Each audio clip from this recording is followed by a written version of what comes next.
Welcome to our channel. Today we're diving into the fascinating world of military organization, focusing on the balance between survivability and firepower. The structure of military units can be categorized based on their means of survivability, not being seen, being far away, having heavy armor, and being disposable. Let's explore how these categories shape modern military divisions. First, we have units that rely on not being seen. This method is perfect for reconnaissance, logistics, and support units. These units remain hidden to avoid being targeted and are crucial for gathering intelligence and providing logistical support without direct combat. If detected and fired upon, they are highly vulnerable. Next, we have units that stay far away, such as artillery, mortars, and some logistics units. Operating from a distance reduces the likelihood of being targeted. While still vulnerable if located, their range keeps them relatively safe. Then we come to units with heavy armor, primarily tanks. Tanks are designed to withstand direct hits, reducing the chance of being disabled and minimizing crew casualties if they are. They are also more likely to be repairable after being disabled. Tanks are the primary units for surviving frontline combat and should lead direct engagement roles. Lastly, we have disposable units like drones and other unmanned systems. These are valuable for reconnaissance, targeted strikes, and risky tasks without risking human life. The loss of such units does not equate to a human casualty, making them effective for high-risk missions. Armored divisions are the backbone of modern combat operations, consisting of tanks and tracked support vehicles designed for direct engagement with enemy forces. Tanks are the primary combat units, designed to absorb enemy fire and engage directly.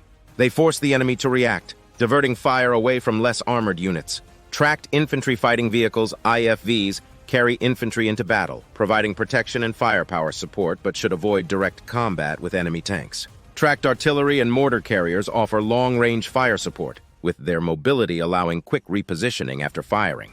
Anti-aircraft vehicles protect armored columns from aerial threats, ensuring secure airspace. Logistics units maintain the operational effectiveness of tanks and artillery, providing necessary supplies, ammunition, and repairs. Infantry and IFVs support armored units, engaging in reconnaissance and securing areas once tanks move forward, avoiding direct combat whenever possible. Light mechanized divisions are designed for greater mobility and flexibility but are less suited for direct, high-intensity combat compared to armored divisions.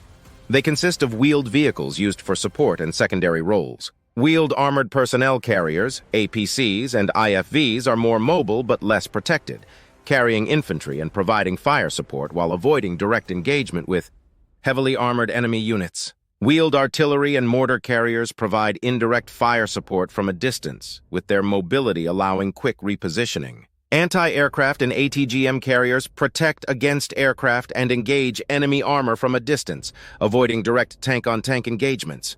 Reconnaissance units gather intelligence and identify enemy positions while remaining hidden.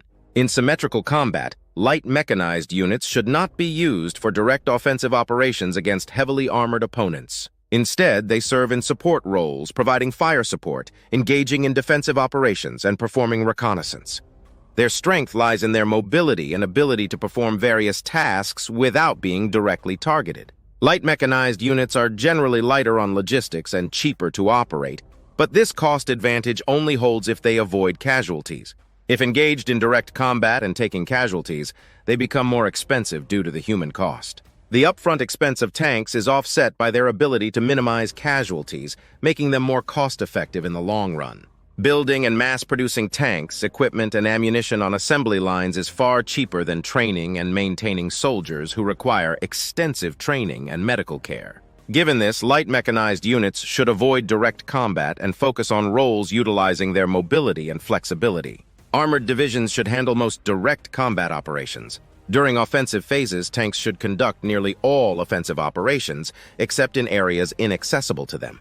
Light mechanized units can provide defensive support and indirect fire, but should steer clear of high-intensity combat.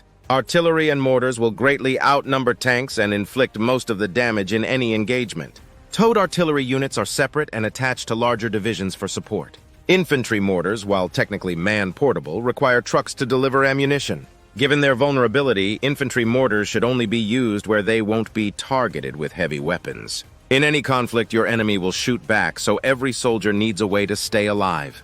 This can be achieved through staying far away, remaining in stealth, employing shoot-and-scoot tactics for mortar carriers and artillery, and utilizing the heavy armor of tanks. During defensive operations, rushing tanks to defensive positions is crucial for maneuvering. While lighter units can recon or slow down the enemy, tanks must always be moving and engaged to ensure weaker units are not targeted. Tanks, with their heavy armor and firepower, can absorb the brunt of the attack and provide necessary resilience to minimize human casualties.